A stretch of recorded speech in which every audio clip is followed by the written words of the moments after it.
So hello friends, তোমরা সবাই কেমন আছো? আশা করি তোমরা সবাই খুব খুব খুব খুব ভালো আছো। কিন্তু আমি ভালো নেই। কারণটা তোমরা আমাকে সাপোর্ট করছো না, ভিডিওতে লাইক করছো না, কমেন্ট করছো না, চ্যানেলটিকে সাবস্ক্রাইব করছো। আমি কিভাবে ভালো থাকতে পারি? তো ওসব ছাড়ো, তো আমি চলে এসেছি Chakdaha, one of the most popular একটি জায়গায়। তো ভিডিওটা স্কিপ না করে কন্টিনিউ দেখতে থাকো আর সঙ্গে থাকো। জায়গাটা ঘুরতে ঘুরতে আমি তোমাদের দেখাবো। তো কিছু আউটসাইড সিনেমাটিক শট দেখে নেওয়া যাক। তো এটি হচ্ছে মন্দিরের আউটসাইড ভিউ। তো চলো এবার মন্দিরের ভেতরে প্রবেশ করা যাক। ভেতরে প্রবেশ করতে না করতেই দেখা মিলবে এক বিরাট শিবলিঙ্গ। এই শিবলিঙ্গর সম্বন্ধে কিছু আর নতুন করে জানাতে হবে না। আর তার পাশেই রয়েছে ত্রিশক্তি মন্দির। আর এই ত্রিশক্তি মন্দিরের ভেতরে রয়েছে আদ্যা মা। ভেতরে লাইট অফ করা রয়েছে দিনের বেলায়, তাই ক্লিয়ার দেখা যাচ্ছে না। আর এখানে রয়েছে মা ভবতারিণী, ক্লিয়ার আসছে না হয়তো ছবিগুলো, লাইট অফ ভেতরে তাই। আর তার পাশেই রয়েছে তারা মা। সত্যি এখানে আসলে মনটা ভালো হয়ে যায়। আর ঠিক তার পাশেই রয়েছে সেই বিরাট শিবলিঙ্গ। আর এই শিবলিঙ্গর ভেতরে রয়েছে আরেকটি ছোট্ট শিবলিঙ্গ। এই ছোট্ট শিবলিঙ্গটিকে পুজো অর্চনা করা হয়। তো চলো সবাই মিলে একবার বলি হর হর মহাদেব। কি বিরাট এই শিবলিঙ্গ, তাই না? তো চলো মন্দিরের আরেকটি সাইড প্রদর্শন করি। সত্যি এই হেঁটে চলা পথের দুই পাশ দিয়ে কি সুন্দর সুন্দর ফুল গাছ। আর এই লোকেশনটার তুলনা হয় না। স্টিলের রেলিং দিয়ে মন্দিরের চারিপাশটা ঘেরা। আর এই জলের ভেতরে ছোট্ট একটি মন্দির। আর এই জলে রয়েছে সুন্দর সুন্দর কালারফুল মাছ আর কচ্ছপও আছে।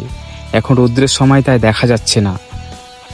আর এই মন্দিরটি পরে জানাচ্ছি মন্দিরটি সম্বন্ধে। আমি 100% গ্যারান্টি দিয়ে বলছি, কারোর যদি মন খারাপ থাকে অবশ্যই একটিবার এই জায়গাটায় এসে ঘুরে যেও। আমার মনে হয় তোমাদের মন ভালো হয়ে যাবে। কারণ এখন দুপুরের সময় তাই মানুষজন নেই, কিন্তু বিকেলের সময় আর পুজো পার্বণের সময় প্রচুর পরিমাণে মানুষজন ঘুরতে আসে এই জায়গাটায়।